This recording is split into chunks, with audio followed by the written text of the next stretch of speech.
बिस्मिल्लाहिर्रहमानिर्रहीम। अस्सलाम वालेकुम viewer. Microsoft office power point के लेक्चर नंबर 5 में खुश आमदीद कहूँगा। व्यूअर, हम अपने प्रीवियस लेक्चर में क्या बात कर रहे थे, इस बात को जानने के लिए हम चलते हैं अपने पिछले लेसन पर और देखते हैं कि हम क्या डिस्कशन कर रहे थे। व्यूअर, हम अगर चल सकें अपने प्रीवियस लेसन पर, तो हमने प्रीवियस लेसन में बात की थी स्लाइड्स के हवाले से। होम मेन्यू के अंदर मौजूद क्लिपबोर्ड को इससे पहले हमने डिस्कस किया था। उसके बाद स्लाइड्स पे आए थे, वो स्लाइड के हवाले से हमने डिस्कस किया था। वो स्लाइड के अंदर हमने न्यू स्लाइड, लेआउट, रीसेट और सेक्शन को ऐड करना सीखा था, सेक्शन को रीनेम करना सीखा था। आज के इस लेसन में हम फ़ॉन्ट के हवाले से डिस्कस करेंगे और फ़ॉन्ट के अंदर मौजूद तमाम प्रॉपर्टीज़ को बिल तरतीब डिस्कस करेंगे। और उसके लिए मैं जो पिछले लेसन में मैंने जो काम किया था उनको ख़त्म कर देता हूँ, और जो चीज़ें मुझे रिक्वायर हैं सिर्फ उस चीज़ को, सिर्फ उस स्लाइड को रहने देता हूँ मुझे, चूँकि ये स्लाइड रिक्वायर है। क्योंकि पिछले लेसन में मैंने बात की थी कि हम एक ऐसी स्लाइड, एक ऐसा प्रोजेक्ट बनाएंगे जो साथ साथ हम इन चीज़ों को अपने प्रॉपर्टी मेन्यू बार की प्रॉपर्टीज़ को भी डिस्कस करते रहेंगे और साथ साथ वो प्रोजेक्ट भी हमारा होता रहेगा। इस तरह हमें बेहतर समझने का मौका मिलेगा। तो भी बार हम देख सकें तो अगर हमारे पास कोई एक्स्ट्रा स्लाइड आ गई है या कोई स्लाइड हमने ऐसी बना ली है जिसकी अब हमें ज़रूरत नहीं रही, तो उसको ख़त्म करने के लिए आपने जस्ट उस स्लाइड पर जाना है। अपने स्लाइड पर जाने के बाद अपने माउस से राइट क्लिक करना है। राइट क्लिक करने के बाद यहाँ से आप डिलीट स्लाइड पर आएंगे और डिलीट स्लाइड पर क्लिक करेंगे, आपकी वो स्लाइड ख़त्म हो जाएगी। और इस तरह ये स्लाइड भी मुझे नहीं इस वक्त चाहिए, राइट क्लिक करूँगा और डिलीट पर क्लिक करते हुए इस स्लाइड को भी ख़त्म कर दूँगा। व्यूअर, ये जो आपने सेक्शन ऐड किए थे, सेक्शन को रिमूव करने के लिए जस्ट यहाँ पर राइट क्लिक कीजिए।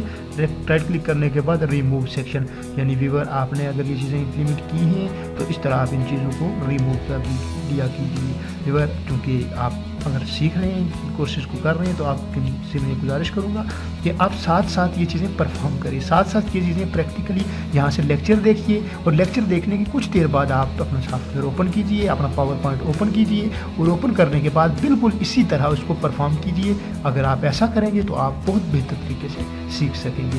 व्यूअर, अगर मैं बता सकूँ तो मैंने कंप्यूटर रखा था और कंप्यूटर के बाद मैंने रखा था, उसके बाद मैंने एक छोटा सा सेंटेंस क्वेश्चन लिखा था और मैंने कहा था कि हम इस क्वेश्चन के हवाले से ही बात करेंगे। कंप्यूटर क्योंकि स्लाइड बनाएंगे इसकी कंप्लीट, तो व्यूअर आज हम स्लाइड भी बनाएंगे, हमारी स्लाइड भी कंप्लीट होगी और साथ हम फ़ॉन्ट मेन्यू, होम मेन्यू का फ़ॉन्ट प्रॉपर्टी जो है इसके हवाले से जितनी भी प्रॉपर्टीज़ हैं इसको भी डिस्कस कर लेंगे। व्यूअर, फ़ॉन्ट में टेक्स्ट की स्टाइलिंग के हवाले से चीज़ें बहुत सारी मौजूद हैं जो आपके टेक्स्ट को स्टाइलिश बनाती हैं। व्यूअर, यहाँ पर मेरे पास जो कंप्यूटर लिखा हुआ है, मैं इस पर सबसे पहले वर्ड कंप्यूटर को जो भी चीज़ इम्प्लीमेंट करनी हो अगर, तो इसको सिलेक्ट करना पड़ेगा। इस वर्ड कंप्यूटर को मैं सिलेक्ट कर देता हूँ। सिलेक्ट करने के बाद मैं फ़ॉन्ट में से अपने सबसे पहली चीज़ जिसको फ़ॉन्ट ही बोलते हैं इस पर क्लिक करूँगा। फ़ॉन्ट स्टाइल बोलते हैं, इस पर क्लिक करूँगा और यहाँ से मैं कोई भी स्टाइल दे सकता हूँ अपने उस टेक्स्ट पर। व्यूअर, इस चीज़ को मैं अच्छे तरीके से देखने के लिए मैं इसको ड्रैग करते हुए सेंटर में ले जाता हूँ इस जगह पर, ताकि ये आपको अच्छे तरीके से नज़र आए। यहाँ पर मैं क्लिक करता हूँ फ़ॉन्ट पर।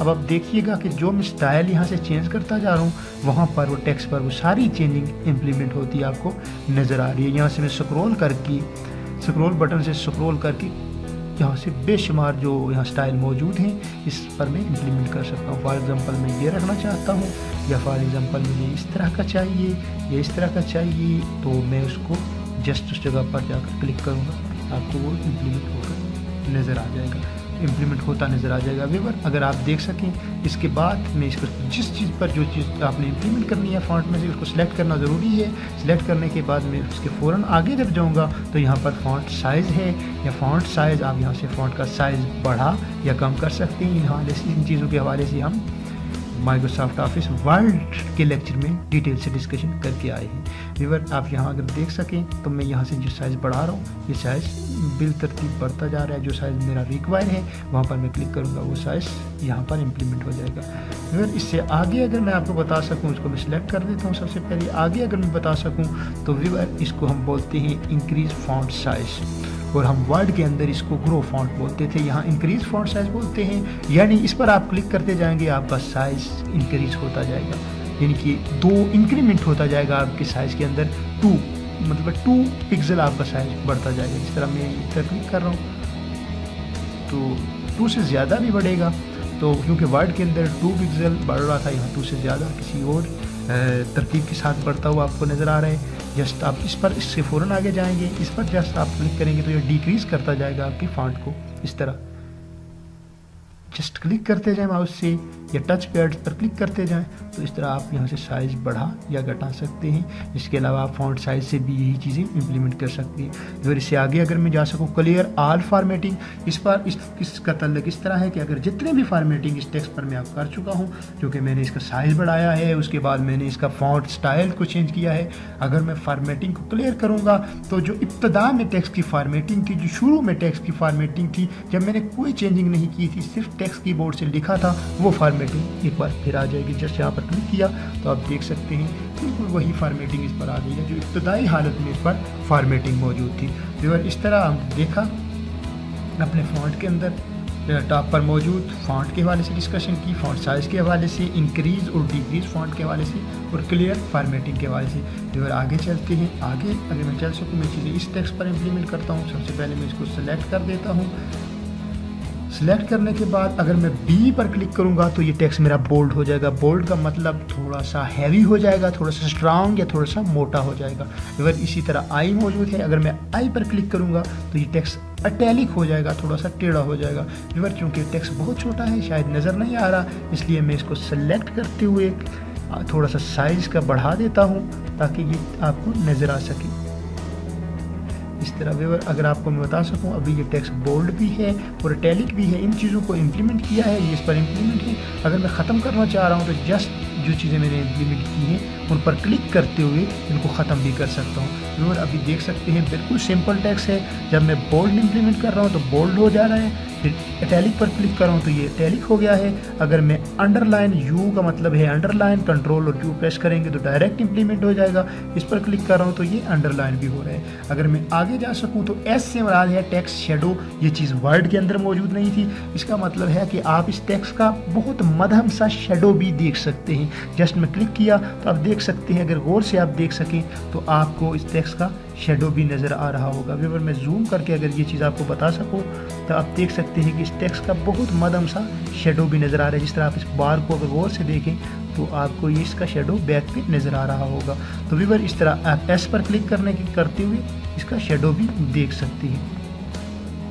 व्यूअर मैं इसको मिनिमाइज बटन से मिनिमाइज कर देता हूँ। स्टैंडर्ड साइज इसका जो 100 है मैं उस पर रख लेता हूँ इस तरह। और इसके बाद व्यूअर आगे चलते हैं। आगे चलते हुए हम डिस्कस करते हैं अगली प्रॉपर्टी बार में से अगली प्रॉपर्टी पर। इसको हम बहुत कम इम्प्लीमेंट करते हैं। अगर फॉर एग्जांपल कोई टेक्स्ट आप कट दिखाना चाहते हैं तो इस पर क्लिक करेंगे। कट का मतलब उसे आप डिलीट, गलती से आपने कोई टेक्स्ट लिख दिया उस पर लाइन लगाना चाहते हैं तो उस पर लाइन लगा सकते हैं इस तरह से। अमूमन इसकी ज़रूरत तो नहीं होती आम रूटीन में, चूँकि आपके पास अगर डिलीट का फंक्शन मौजूद है तो आपके पास कोई टेक्स्ट गलत हो गया तो उसे डिलीट कर सकते हैं। लेकिन बात सूरत में फॉर एग्जांपल आप कोई ऐसी चीज़ दिखा रहे हैं कि किसी चीज़ की प्राइस दिखा रहे हैं कि आप इसके साथ डिस्काउंट आ गया है, ये पुरानी प्राइस है, तो उस पर लाइन लगा देंगे और वो लाइन लगता हुआ यूज़र उसे देख सकेगा, कोई भी कस्टमर उसे देख सकेगा कि ये पुरानी प्राइस थी, ये अब कट हो गई है, ये अब नहीं रही और अब ये प्राइस है। तो उस सूरत में आप इन चीज़ों को इस्तेमाल करते हैं। व्यूअर आगे अगर मैं चल सकूं तो आगे आप देख सकते हैं कैरेक्टर स्पेसिंग। ये कैरेक्टर के दरमियान जो स्पेसिंग है इसको बढ़ाने के लिए इस्तेमाल किया जाता है। जस्ट इसको क्लिक करना है और क्लिक करने के बाद यहाँ से स्पेसिंग को बढ़ा या घटा सकते हैं। वेरी टाइट पर क्लिक करेंगे तो बहुत क्लोज आ जाएंगे सारे कैरेक्टर। टाइट पर क्लिक करेंगे तो एक ख़ास डिस्टेंस जो एक सेटिंग मौजूद है उस हिसाब से, और अगर नॉर्मल रखेंगे तो जो नॉर्मल स्टाइल होता है उसके साथ इस तरह लूज़, वेरी लूज़, और आप अपनी मर्ज़ी से भी यहाँ इसकी स्पेसिंग बढ़ा या घटा सकते हैं यहाँ पर क्लिक करते हुए। व्यूअर इस तरह आप ये चीज़ें इम्प्लीमेंट कर सकते हैं। उसके बाद अगर व्यूअर मैं आपको बता सकूं तो जिसके बाद अगर आप बता सकें कैरेक्टर स्पेसिंग के बाद अगर मैं आपको बता सकूं तो चेंज केस है। चेंज केस के अंदर आप अगर सारे का सारा टेक्स्ट पहले जो मैंने इस पर चीज़ें इम्प्लीमेंट की हैं वो सारी ख़त्म कर देता हूँ ताकि टेक्स्ट वाज़ेह नज़र आए। जस्ट इस पर क्लिक करते हुए और इस पर क्लिक करते हुए चीज़ें ख़त्म की मैंने। और उसके बाद व्यूअर मैंने इस टेक्स्ट को सिलेक्ट किया, क्योंकि सारे का सारा टेक्स्ट आप देख रहे हैं कैपिटल है। अगर इसको मैं डायरेक्ट इस्तेमाल करना चाह रहा हूँ चेंज केस पर जाऊँगा और लोअर केस पर क्लिक करूँगा, ये सारे का सारा टेक्स्ट आपको लोअर केस में नज़र आ रहे हैं। व्यूअर इस तरह आज हमने फ़ॉन्ट के हवाले से डिस्कशन की। इंशाअल्लाह अपने अगले लेक्चर में हम यहाँ कंप्यूटर के हवाले से थोड़ी सी डिटेल लिखेंगे नीचे। तो और डिटेल के बाद हम पैराग्राफ पर आएंगे और पैराग्राफ के हवाले से डिस्कशन करेंगे, और उसमें बुलेट्स और नंबरिंग के हवाले से भी डिस्कशन करेंगे।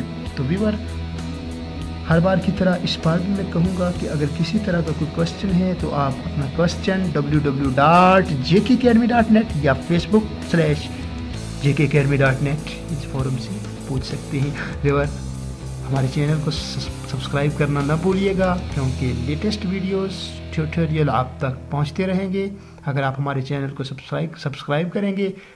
व्यूअर, अगले लेक्चर तक के लिए मुझे इजाज़त दीजिए। अल्लाह हाफिज़।